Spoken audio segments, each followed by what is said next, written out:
এই দুনিয়ার মোহে পড়ে কতক মুসলমান, এই দুনিয়ার মোহে পড়ে কতক মুসলমান, নামাজ রোজা সব সারিয়া, নামাজ রোজা সব সারিয়া শোনে মোবাইলের গান। ওরা কেমন মুসলমান, ওরা কেমন মুসলমান, এই দুনিয়ার মোহে পড়ে কতক মুসলমান, নামাজ রোজা সব সারিয়া শোনে টিভির গান। ওরা কেমন মুসলমান, ওরা কেমন মুসলমান। যুব সমাজ মাহফিলে বসে না, এই যুবকরা ফেসবুক নিয়ে ব্যস্ত, মোবাইল নিয়ে ব্যস্ত, কথা বলেন ঠিক কিনা? আজকের এই ওয়াজ মাহফিল দেখবেন যুবকেরা রাস্তাঘাটে হাঁটে আর হোয়াটসঅ্যাপ আর মেসেঞ্জার ইমো নিয়ে ব্যস্ত, মেসেজ নিয়ে ব্যস্ত, ফেসবুক নিয়ে ব্যস্ত আছে। এমন একটা যুগে আসলাম, এই যুগের ভিতরে মোবাইলের অপব্যবহারের কারণে মানুষের আখলাক চরিত্র সব নষ্ট হতে চলছে, কথা বলেন ঠিক কিনা? এই মোবাইলের অপব্যবহারের কারণে ঘরের ভিতরে স্বামী স্ত্রীর ভিতরে শান্তি নাই, মোবাইলের অপব্যবহারের কারণে সন্তান মা বাবার ভিতরে সম্পর্ক ভালো নাই। এমনকি যুবক মোবাইল পায় না, মোবাইল না পাইয়া মা বাবাকে শেষ বিদায় জানায়া নিজেই আত্মহত্যা করে ট্রেনের তলে পড়ে জীবন দিয়েছেন, কথা বলেন ঠিক কিনা? অতএব এই মোবাইল আসছে যুবকের চরিত্র শেষ, মোবাইল আসছে নারীর চরিত্র শেষ, মোবাইল আসছে বৃদ্ধর চরিত্র শেষ, আমল শেষ। আরে মক্কা মদিনায় যেও শান্তি নাই। এক মহিলায় কয়, হুজুর এই হোটেলে ওয়াইফাই লাইন আছে নি? দুশমনের নুন দ্বারা নফস একটা ধোঁকা। এই নফসের ভিতরে সবচেয়ে খারাপ নফস হইল নফসে আম্মারা। এই নফসে আম্মারা সব সময় খারাপই করতে চায়, ভালো মোটে করতেই চায় না, কথা বলেন ঠিক নি? নফসে আম্মারা গুনাহ করতে মন চায়, নফসে আম্মারা গীবাত করতে মন চায়, নফসে আম্মারা সুদ খাইতে মন চায়, নফসে আম্মারা ঘুষ খাইতে মন চায়, নফসে আম্মারা পরকিয়া করতে মন চায়, নফসে আম্মারা হারাম দৃষ্টি দিতে মন চায়, নফসে আম্মারা মুখ দ্বারা খারাপ, জবান দ্বারা খারাপ কথা বলতে মন চায়। নফসে আম্মারা এত খারাপ, নফসে আম্মারা শুধু খারাপই করতে চায়, খারাপই করতে চায়। এই নফসে আম্মারা থেকে নিজেকে বিরত রাখো।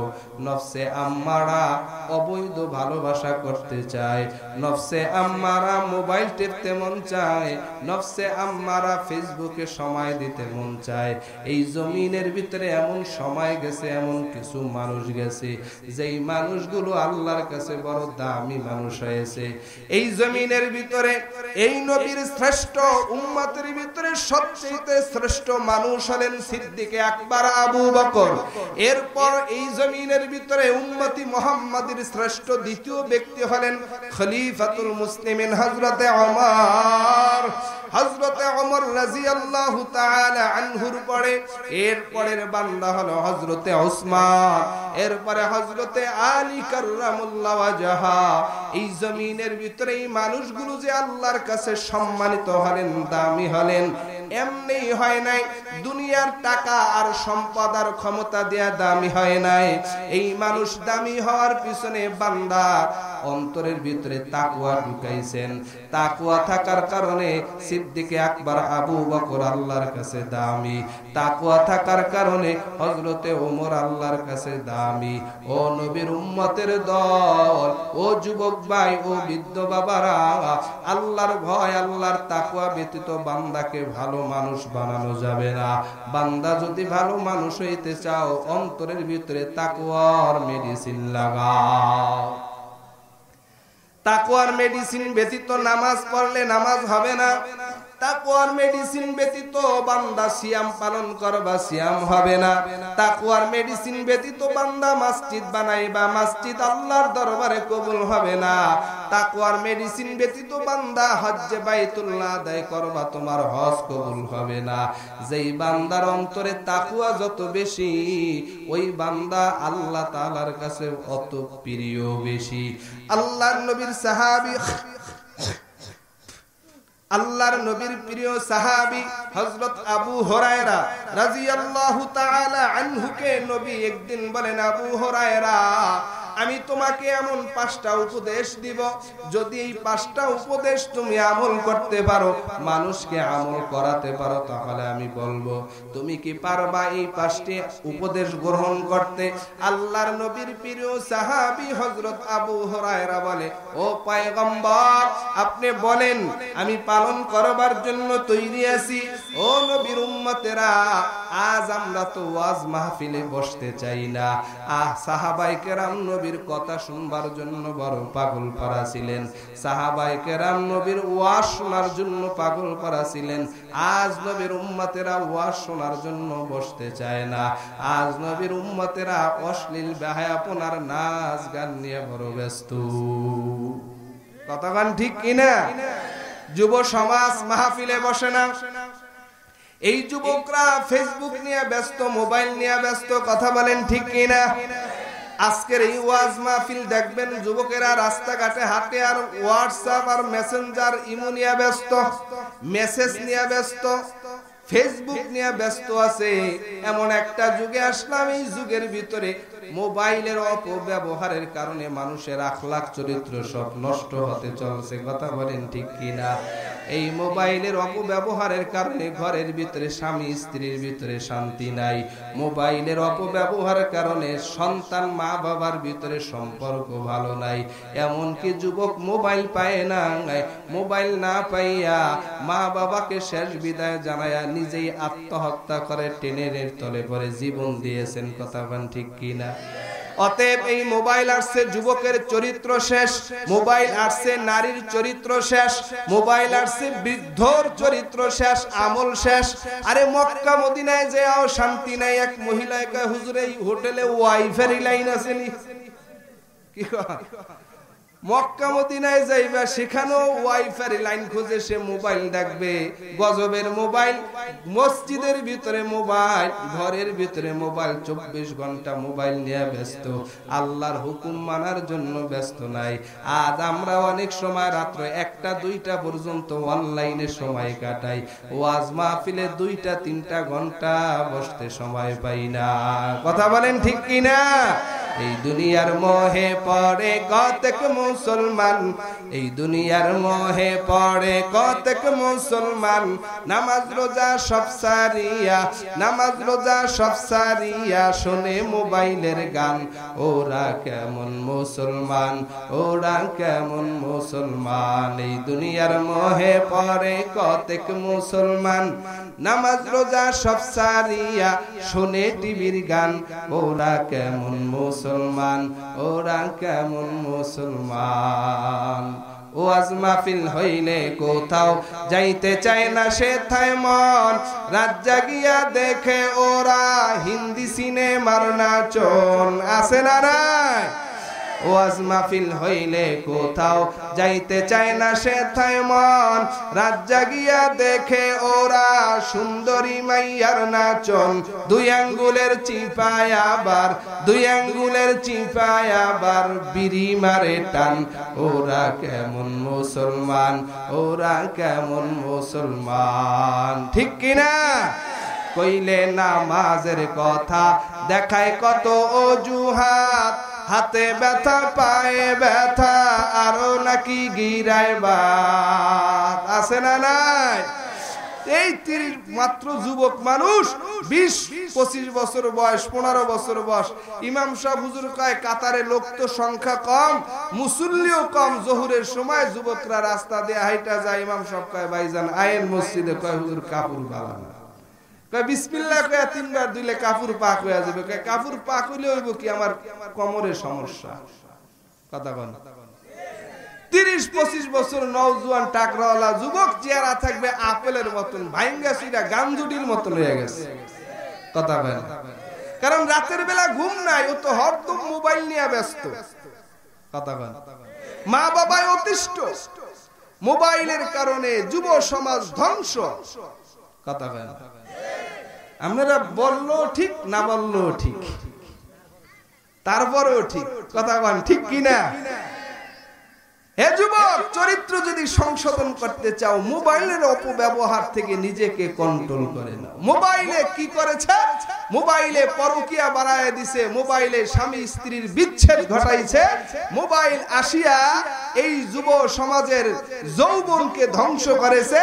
মোবাইল আসিয়া চোখের পাওয়ার নষ্ট, কিডনি নষ্ট, হার্ট নষ্ট, লাংস নষ্ট, ব্রেন নষ্ট। মোবাইলে একেবারে ঈমান আমল সব শেষ। কইলে নামাজের কথা দেখায় কত অজুহাত, হাতে ব্যথা পায়ে ব্যথা আরো নাকি গিরায় বাত, রুকু সেজদা করতে নাকি মাজায় লাগে টান। ওরা কেমন মুসলমান, ওরা কেমন মুসলমান। পীর পূজা আর মাজার পূজা চলছে দেশটা জুড়িয়া, শিরক বেদাত ভণ্ডামিতে দেশটা গেছে ভরিয়া। গাজার কলকি টান মারিয়া, গাজার কলকি টান মারিয়া দেখায় খাজার শান। ওরা কেমন মুসলমান, ওরা কেমন মুসলমান। হাকিকত সে তো দুনিয়া বেখবর হয়, দুনিয়া কি নুমাইশ পর নজর হয়। নমে গোয়াম কে আজ দুনিয়া জুদা বাস, বাহার কারে কে বাসিবা খোদাবাস। ও রমজানপুরের এলাকার মুসলমান, ও যুবক ভাই, ও বৃদ্ধ বাবারা, পর্দার অন্তরের মা বোনেরা, তাকওয়ার মেডিসিন অন্তরের ভিতরে ঢুকাও আর চার দুশমন থেকে নিজেকে বিরত রাখো। হযরত আবু হুরায়রার হাত ধরিয়া নবী বলেন, এ আবু হুরায়রা, জমিনের ভিতরে এই পাঁচটা আমল করবা। এক নাম্বার, ইত্তাকিল মাহারিম তাকুন আবাদান নাস।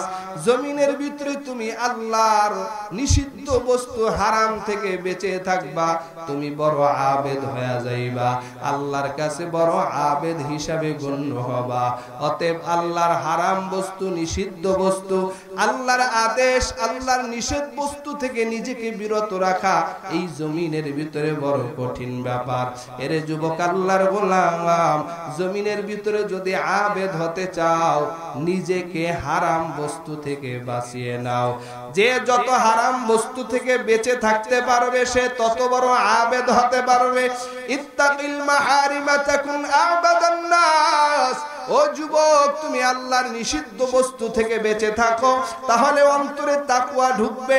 আর যদি হারাম বস্তু থেকে তুমি বাঁচতে না পারো, সিজদায় যে বলবা সুবহানা রাব্বিয়াল আ'লা, রুকুতে যে বলবা সুবহানা রাব্বিয়াল আযীম, আর মনে মনে বলবা আল্লাহ আমি ইবাদত করি ঠিক, কিন্তু তোমার নিষেধ মানতে পারবো না, তোমার আদেশ মানি ঠিক, কিন্তু তোমার নিষিদ্ধ বস্তু থেকে নিজেকে বিরত রাখতে পারবো না।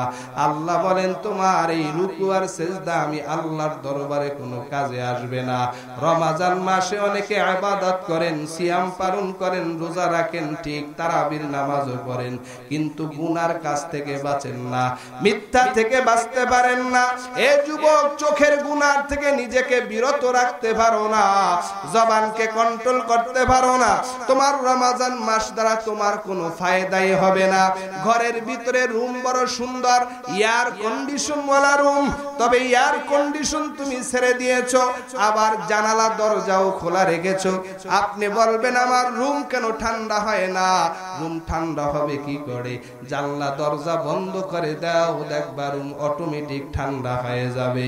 তোমার আমল যদি আল্লাহর দরবারে কবুল করাইতে চাও, নিষিদ্ধ বস্তু থেকে কেমন সেই আবু বকর, উম্মুল মুমিনিন আম্মা জান আয়েশা সিদ্দিকা রাদিয়াল্লাহু তাআলা আনহা মায়ার নবীর সাথে একদিন বাহিরে দাঁড়িয়ে আকাশের দিকে তাকাইয়া নবীকে ডাক দেয়া বলে, ও পয়গম্বর,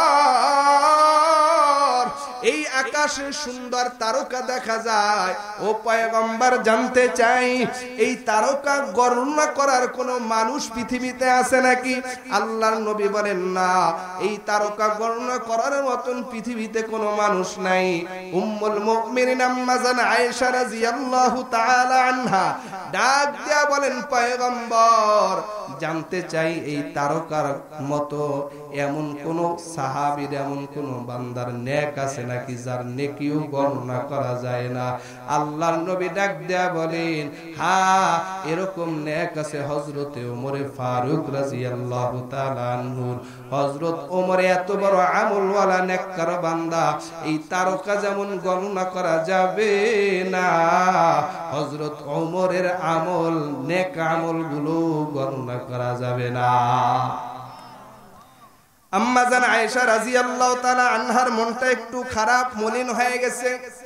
আম্মা জান আয়েশা ভাবছিলেন যে তার বাবা সিদ্দিক আকবর আবু বকরের কথা বলবেন, কিন্তু ডাক দিয়া বলেন, পয়গম্বর আপনার প্রিয় সাহাবী সিদ্দিক আকবর আবু বকরের আমল কি?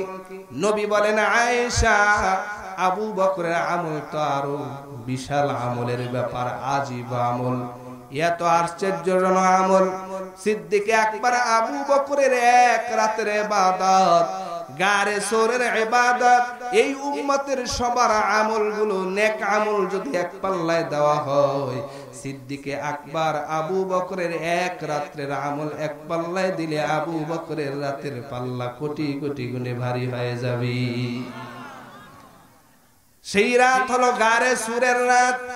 হযরত ওমর ফারুক বলেন, ও প্রিয় ভাই আবু বকর, আমার জিন্দেগীর সব আমল দিয়া দিব, আপনি আমাকে একটা রাতের আমল দিয়া দেন। সিদ্দিক আকবর, আপনি আমাকে এক রাতের আমল দেন। সেই আমল হলো গারে সুরের রাত্র। যেই গারে সুরের রাতে সিদ্দিক আকবর আবু বকর রাদিয়াল্লাহু তাআলা আনহু আল্লাহ তাআলার ভয় আর মহব্বত তাকওয়া নিয়ে নবীজির পাশে এভাবেই ছিলেন। আল্লাহ তাআলার কাছে ওই রাত্রটা সিদ্দিক আকবরের জন্য বড় দামি হয়ে গেছে। তবে ওমর কেমন এক বান্দা! আল্লাহর নবী পয়গম্বরে আরবি মুহাম্মদুর রাসূলুল্লাহ সাল্লাল্লাহু আলাইহি ওয়াসাল্লাম খলিফাতুল মুসলিমিন ওমর সম্পর্কে জিবরাইল আমিনকে ডেকে বলেন, ভাই জিবরাইল, আমার সাহাবী ওমরের কি একটু প্রশংসা করা যায় না? জিবরাইল আমিন নবীকে ডেকে বলেন, পয়গম্বর, আপনার সাহাবী হযরত ওমর এমন নেক আমলওয়ালা, আমি কিভাবে তার প্রশংসা করি? ওই নূহ নবীর ৯৫০ বছর হায়াত যদি আমাকে দেওয়া হয়, ১০০০ বছর যদি আমি হায়াত পাই, আর ১০০০ বছর পর্যন্ত হযরত ওমরের প্রশংসা করি, আমার ১০০০ বছর ফুরায়া যাবে, লেকিন ওমর রাদিয়াল্লাহু তাআলা আনহুর প্রশংসা করে শেষ করতে পারবো না। ওমর কেন এত দামি হলেন? আবু বকর কেন এত দামি হলেন? এদের অন্তরে আছে তাকওয়া, এদের অন্তরে আল্লাহর ভয়। আল্লাহর ভয় যার অন্তরে যত বেশি, ওই বান্দার অন্তরে তাকওয়া তত বেশি। তাকওয়া এটা অন্তরের জিনিস, দেখা যায় না, আল্লাহর ভয়ের মাধ্যমে তাকওয়া হাসিল হয়। আল্লাহ বলেন, ওয়া আম্মা মান খাফা মাকামা রাব্বিহি ওয়া নাহান নাফসা আনিল হাওয়া ফাইন্নাল জান্নাতা হিয়াল মাওয়া। ওই কিয়ামতের ময়দানে রবের সামনে দাঁড়াইবার ভয় অন্তরে রাখিয়া যেই বান্দা নফসের কুপ্রবৃত্তি থেকে নিজেকে বিরত রাখবে, আল্লাহ রাব্বুল আলামিন বলেন তার ঠিকানা হলো জান্নাতুল মাওয়া। ওমর রাদিয়াল্লাহু তাআলা আনহু কত বড় তাকওয়াবান! সিদ্দিক খলিফাতুল মুসলিমিন হযরত ওমর ইন্তেকালের পর তাকে গোসল করানোর জন্য যখন নেওয়া হয়, যখন গোসল করাইতেছেন, যারা গোসল করাইলেন তারা দেখতেছেন হযরত ওমরের শরীরের ভিতরে চাবুকের বাড়ি, চাবুকের দাগ দেখা যায়। হযরত ওমর রাদিয়াল্লাহু তাআলা আনহু খলিফাতুল মুসলিমিন ছিলেন, যেই ওমরকে শয়তান পর্যন্ত ভয় পাইতেন, যেই ওমরের মেজাজ অনুযায়ী, চাহিদা অনুযায়ী কোরআনুল কারিমে ২১ থেকে ২৪ জায়গায় কোরআনের আয়াতে কারিমা তার চাহিদা অনুযায়ী নাজিল হয়েছে। এই ওমরের শরীরের ভিতরে চাবুকের দাগ, এমন কোন বান্দা আসেনি খলিফাতুল মুসলিমিন ওমরকে প্রহার করবে। গোসল যারা করাইলেন তারা তাকে দেখতেছেন ওমরের শরীরের ভিতরে চাবুকের দাগ দেখা যায়। আশ্চর্য হয়ে জিজ্ঞাসা করলেন, কে ওমর কিভাবে চাবুক দ্বারা পিটাইছেন? ফ্যামিলির লোকেরা ডেকে বলেন, আমার বাবার একটা জীবনের ডায়েরি আছে, জীবন ডায়েরি। যেই জীবনের ডায়েরির ভিতরে আমার বাবা সকাল থেকে নিয়ে সন্ধ্যা পর্যন্ত কি করে সব ডায়েরি ভুক্ত করে। একটু ডায়েরির পৃষ্ঠাটা যদি তাকায়া দেখো, উল্টায়া দেখো, তাহলে পাওয়া যাবে চাবুকের দাগ কোথা থেকে আসছে। আল্লাহর নবীর প্রিয় সাহাবী হযরতে ওমর রাদিয়াল্লাহু তাআলা আনহু চাবুকের দাগ হলো সকাল থেকে নিয়ে সন্ধ্যা পর্যন্ত যে আমল করতেন সব লিখে রাখতেন। একটা সেজদা দিলেন তাও লিখে রেখেছেন। 100 রাকাত 20 রাকাত নফল নামাজ পড়েছেন তাও লিখে রেখেছেন। দ্বিতীয় দিন যদি আমলগুলো একটু কম হয়ে যায় তো নিজেকে নিজে প্রহার করত আর বলতো, ওমর গতকালকে আমল করেছিলা বেশি, আজকে এত কম আমল কেন করলা? নিজেকে নিজে প্রহার করতেন, নিজেকে নিজের হিসাব নিতেন। নিজের হিসাব নিজে নিয়ে নিজেই চাবুক দ্বারা নিজের শরীরে আঘাত করতেন, প্রহার করতেন। মৃত্যুর সময় সেই ওমরের দাগগুলো এভাবেই ছিল পিঠের উপরে, কেউ মারে নাই, নিজের মারে নিজেই মেরেছেন। খলিফাতুল মুসলিমিন ওমর জান্নাতের সুসংবাদ প্রাপ্ত সাহাবী। ওমর যদি নিজের হিসাব নিজে করে, নিজেকে প্রহার করতে পারে, ও নবীর উম্মতেরা, আজ আমাদের কি হলো? আমরা আমাদের হিসাব নিকাশ করতে পারি না। আমরা কয় ওয়াক্ত নামাজ পড়েছি এই হিসাবটা আমরা করতে পারি না। ওমর কেমন একজন সাহাবী! হযরত ওমরে ফারুক রাদিয়াল্লাহু তাআলা আনহু খুদায়ে যন্ত্রণা সহ্য করতেছেন। এমন সময় হযরত খলিফাতুল মুসলিমিন ওমরের শাসনামল চলতেছিল। তার এক আল্লাহর বান্দা, তার একজন পূজা, তাকে বলে, পয়গম্বরের সাহাবী ওমর, আমি আপনাকে কিছু হাদিয়া দিতে পারি নাই, আজকে আমি আপনার জন্য হাদিয়া নিয়ে আসছি, আপনি গ্রহণ করেন, দুধ গ্রহণ করেন। নবীর সাহাবী ওমরকে দুধ গ্রহণ করলেন। গ্রহণ করার পর যখন দুগ্ধ পান করলেন, খলিফাতুল মুসলিমিন ওমর ডেকে বলে, ভাই তুমি এই দুগ্ধ কোথা থেকে এনেছো? তোমার কি পাল আছে, ছাগলের পাল, যেই ছাগলের পাল থেকে দুধ দহন করে এনেছো? আল্লাহর বান্দা বলে, ও পয়গম্বরের সাহাবী খলিফাতুল মুসলিমিন ওমর, না না, আমার দুধের ছাগলের পাল থেকে দুধ দহন করে আনি নাই, আমি বাইতুল মাল থেকে আমাকে সদকা দেওয়া হয়েছে।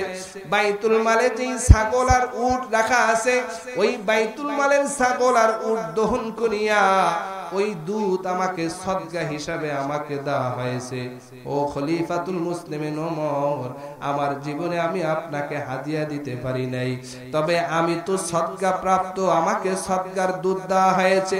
বাইতুল মালের এই সদকা প্রাপ্ত দুধ আমি গ্রহণ করেছি, আমি আবার আপনাকে হাদিয়া দিলাম, আপনার জন্য তো হালাল। নিজেই এবার মাসালা দিতেছেন আর বলে, ওমর আপনি আমার দুধটা গ্রহণ করে নেন। আল্লাহর নবীর সাহাবী হযরত ওমর ডেকে বলে, ভাই আমি জমানার রাষ্ট্রপ্রধান খলিফাতুল মুসলিমিন ওমর, যদিও সদকার মাল তোমার জন্য হালাল, তুমি আমাকে হাদিয়া দিয়েছো, আমার জন্য এটা মুনকার, আমার ওমরের পেটে এই দুধ হজম করা যাবে না। কিয়ামতের ময়দানে আল্লাহ রাব্বুল আলামিন যখন জিজ্ঞেস করবে, ওমর তোমার পেটের ভিতরে, ও তুমি বাদশা থাকা অবস্থায়, খলিফা থাকা অবস্থায় তোমার পেটের ভিতরে বাইতুল মালের উটের দুধ, ছাগলের দুধ তোমার পেটের ভিতরে কেন পাওয়া গেল? ওই দিন আমি আল্লাহর দরবারে কি জবাব দিব? হযরত ওমর রাদিয়াল্লাহু তাআলা আনহু হাতের অঙ্গুলিগুলো মুখের ভিতরে দিয়া এভাবে পানি পান করিয়া তো পেটকে ওয়াশ করলেন। এক ফোঁটা দুধ পেটের ভিতরে রাখে নাই, সব বের করে দিয়েছেন। হারকে দাওয়াত খৌফে আকদার দিল মাদাম জান্নাতুল মাওয়াদ হাদুরা মাকাম। কি বুঝলেন? যদিও সদকার মাল তার জন্য হালাল, ওমর বলে এটা আমার জন্য মুনকার, আমার পেটের ভিতরে এই দুধ সহ্য হবে না, হজম হবে না। আল্লাহ রাব্বুল আলামিন যদি জিজ্ঞেস করে, ওমর তোমার পেটের ভিতরে খলিফা থাকা অবস্থায় বাইতুল মালের ছাগল আর উটের দুধ পেটের ভিতরে কেন পাওয়া গেল? আরে বাঙালি মুসলমান, আজ আমরা দেশের সম্পদ এইভাবেই বক্ষণ করতেছি, অন্যের মাল এইভাবেই বক্ষণ করতেছি, মনে হয় সব আমার। সরকারি মাল নিজেরা লুটপাট করিয়া দেশের সম্পদ নিয়ে বিদেশে নিয়ে বাড়ি গাড়ি বানায়, আমরা চিন্তাই করি না। কথা বলেন ঠিক কিনা? আছে না নাই? বাজারের কালবাট খেয়া ফেলায়, রাস্তার কালবাট, বাজারের বাথরুম পর্যন্ত খেয়া ফেলায়। নেতা হইলেই লাভ। এই জমিনের ভিতরে কয়েকটা ব্যবসা বড় গরম। এই ব্যবসার ভিতরে একটা ব্যবসা হইলো রাজনীতির ব্যবসা। যারা রাজনীতি করে তারা বড় গরম ব্যবসা। রাতারাতি তারা আঙ্গুল ফিলা কলা গাছ হয়ে যায়। কোনো মতে একটা পদ পদবি পাইলে তারে আর পায় কি সব দূর হয়ে যায়। কথা বলেন ঠিক কিনা? বৈষম্য বিরোধী আন্দোলন করিয়ে এখনো বাংলাদেশ থেকে বৈষম্য দূর হয় নাই। বৈষম্য বিরোধী আন্দোলন করে এখনো বাংলাদেশ থেকে বৈষম্য দূর হয় নাই। বৈষম্য যদি দূর করতে চাও, তাকওয়ার মেডিসিন অন্তরের ভিতরে লাগাও। তাকওয়ার মেডিসিন ব্যতীত বান্দা বৈষম্য দূর করতে পারবা না। এ যুবক আল্লাহর গোলাম, ওই খলিফাতুল মুসলিমিন ওমর রাদিয়াল্লাহু তাআলা আনহুর হালাত যদি এমন হয়, আমাদের কি হওয়া দরকার? আমরা একটু হিসাব করছিনি, আমাদের লোকমাটাকে আমরা হালাল বানাইছিনি। যতই রোজা রাখি, আমল করি, ইবাদত করি, লোকমা যদি হালাল না হয়, সুদের লোকমা হয়, হারাম বস্তুর লোকমা হয়, অন্যের সম্পদের জুলুম করিয়া টাকা আইনা যদি যা ভক্ষণ করেন, এই লোকমা হালাল না হইলে যত ইবাদত করবেন, কোন ইবাদত আল্লাহর দরবারে কবুল হবে না। এই কারণে ১৫০০ বছর পূর্বে মদিনাওয়ালা নবী বলেন, ওয়াহিফাতু ফি তু'মাতিন, লোকমাকে হালাল বানাও। এই জমিনের ভিতরে লোকমা যখন হালাল হয়ে যাবে, বান্দা নামাজের ভিতরে মজা পাবেন। জমিনের ভিতরে লোকমা যখন হালাল হবে, ঘুমের মাঝে বিশ্ব নবীকে স্বপ্নে দেখার তৌফিক লাভ করবেন। সুবহানাল্লাহ, নারায়ে তাকবীর। লোকমা যখন হালাল হয়ে যাবে, জমিনের ভিতরে আপনি জায়নামাজে চোখের পানি চলে আসবে। এই জমিনের জায়নামাজ ভিজায় আমাদের অনেক মুরব্বীরা দুনিয়ার থেকে বিদায় নিয়েছেন। এই জমিনে জায়নামাজে দাঁড়ায় দাঁড়ায় আল্লাহর কোরআনুল কারীম তেলাওয়াত করেছেন। ইমামে আজম আবু হানিফা রাহমাতুল্লাহি আলাইহি, তিনি এত বড় আবেদ ছিলেন। এশারের নামাজ পড়তেছেন, নামাজের ভিতরে তিনি আয়াত, ইমাম সাহেব সূরাতুল জিলজাল শুরু করেছেন। সূরাতুল জিলজালের ভিতরে আয়াত আছে, ফামাইয়ামাল মিসকালা যাররাতিন শাররান ইয়ারা ওয়া মাইয়ামাল মিসকালা যাররাতিন খায়রান ইয়ারা। যাররা পরিমাণ গুনাহ যদি বান্দা করো, কিয়ামতের ময়দানে তা তুমি দেখতে পাইবা। যাররা পরিমাণ নেকও যদি করো, তাও কিয়ামতের ময়দানে দেখতে পাইবা। রাতের বেলা ইমামে আজম আবু হানিফা রাহমাতুল্লাহি আলাইহি ইশারের নামাজের পরে আবার নামাজে দাঁড়ায় গেছেন। অন্তরের ভিতরে ভয়, কিয়ামতের ময়দানে না জানি যাররা পরিমাণ গুনাহ আমার দেখা যায়। ওই গুনার চিন্তা করিয়া ইমামে আজম আবু হানিফা রাহমাতুল্লাহি আলাইহি কান্না করে আবার দ্বিতীয় নামাজে দাঁড়ায় গেছেন। নফল নামাজ 2 রাকাত নামাজের ভিতরে ইমামে আজম আবু হানিফা রাহমাতুল্লাহি আলাইহি গোটা 30 পারা কালাম খতম করে দিয়েছেন। সুবহানাল্লাহ। এই জমিনের ভিতরে এমন একজন ইমাম, ইমামে আজম আবু হানিফা রাহমাতুল্লাহি আলাইহি যখন নামাজে দাঁড়ায় গেলেন, মুয়াজ্জিন সাহেব দেখতেছেন তার কিরাত শুরু হয়েছে। কিরাত এত লম্বা, মুয়াজ্জিন সাহেব চিন্তা করলেন, না ইমাম সাহেব, ইমাম আবু হানিফা আজকে লম্বা কিরাত দিয়া নামাজ পড়বেন। তিনি ঘর থেকে, মসজিদ থেকে দরজা চাপায়া বের হয়ে গেলেন। ফজরের নামাজের আযান আনতে এই মুয়াজ্জিন সাহেব যখন আবার মসজিদের ভিতরে ঢুকে তাকায়া দেখতেছেন, ইমামে আজম আবু হানিফা রাহমাতুল্লাহি আলাইহি সূরাতুল ফালাক তেলাওয়াত করেছেন। সূরাতুল ফালাক আর সূরাতুল ইখলাস তেলাওয়াত করে রুকু করলেন, সিজদা করলেন, নামাজ পড়লেন। 1 রাকাত নামাজ পড়ে আবার দ্বিতীয় রাকাতের জন্য যখন দাঁড়াইলেন, দ্বিতীয় রাকাতের জন্য দাঁড়ায়া সূরাতুন নাস তেলাওয়াত করলেন। সূরাতুন নাস তেলাওয়াত করার পর আবার সূরাতুল বাকারা থেকে শুরু করেছেন। এত সুন্দর তেলাওয়াত করেন আর চোখের পানি ফেলায়া কান্না করতেছেন। ও রমজানপুরের মুসলমান, আজ আমরা আল্লাহর কোরআন পড়তে পারি না, নামাজে খতমে তারাবিও পড়তে পারি না। আর খতমে তারাবি পড়লে পড়লেও যত তাড়াতাড়ি পারি ততই নামাজটা আমাদের মনে হয় ভালো হয়। তাড়াতাড়ি পড়লেই ভালো হাফেজ মনে করি, আস্তে আস্তে তারাবি পড়লে হাফেজ সাহেবের পিছনে নামাজও পড়তে চাই না। আমাদের এই পূর্বসূরীরা তারা ইবাদত করেছেন, রাতের বেলা দাঁড়ায় দাঁড়ায় নামাজ পড়েছেন। আজ আমরা লম্বা সময় রাতের বেলা গুনাহের ভিতরে কাটাই, কোনো চিন্তা করি না।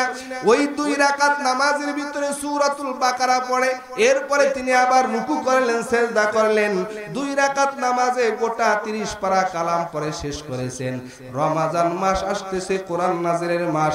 ইমাম আজম আবু হানিফা রাহমাতুল্লাহি আলাইহি রমজান মাসে 62 বার কোরআনুল কারীমকে খতম করেছেন।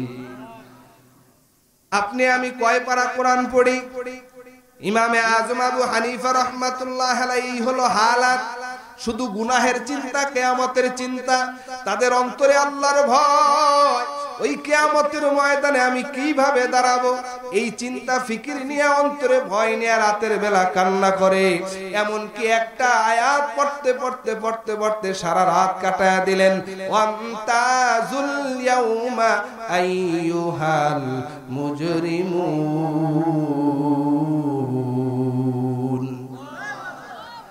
আল্লাহ রাব্বুল আলামিন কিয়ামতের ময়দানে নেককার আর গুনাহগারকে যখন আলাদা হওয়ার আদেশ করবেন, আয় নেককার আর গুনাহগারেরা আজ কিয়ামতের ময়দানে তোমরা আলাদা হয়ে যাও। এই ভয়, ওই দিন যদি আমি গুনাহগারের কাতারে দাঁড়ায় যাই, কি উপায় হবে আমার? একটা আয়াত বারবার বারবার তেলাওয়াত করতে করতে সারা রাত কাটায়া দিলেন। ও এলাকার মুসলমান, ও পর্দার আলের মা বোনেরা, সেই কিয়ামতের চিন্তা আমাদের অন্তরে নাই। অন্তরের ভিতরে আল্লাহর ভয় নাই। নফস থেকে নিজেকে বিরত রাখতে পারি না, নফসের কুপ্রবৃত্তি থেকে নিজেকে বাঁচাইতে পারি না। আল্লাহ রাব্বুল আলামিন বলেন, যারা নফস থেকে নিজেকে বিরত রাখবে, কিয়ামতের ভয় নিয়ে অন্তরে চলবে, আল্লাহ পাক রব্বুল আলামিন তাদেরকে 2টা জান্নাতের মালিক বানায় দিবেন। ওয়ালিমান খাফা মাকামা রাব্বিহি জান্নাতান।